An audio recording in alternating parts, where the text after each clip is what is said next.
So here's how to hide apps on iPhone in hidden folder. First off, start by opening the app menu on your phone.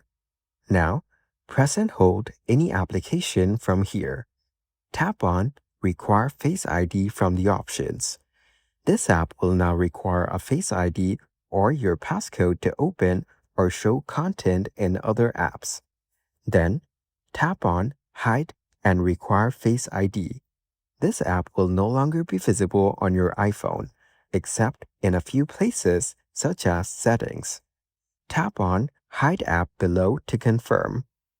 As you can see, you will no longer find the application on your menu. Swipe left to go to the app library. Then, scroll down to the Hidden Apps folder. You will find all the hidden applications over here, for example, CapCut.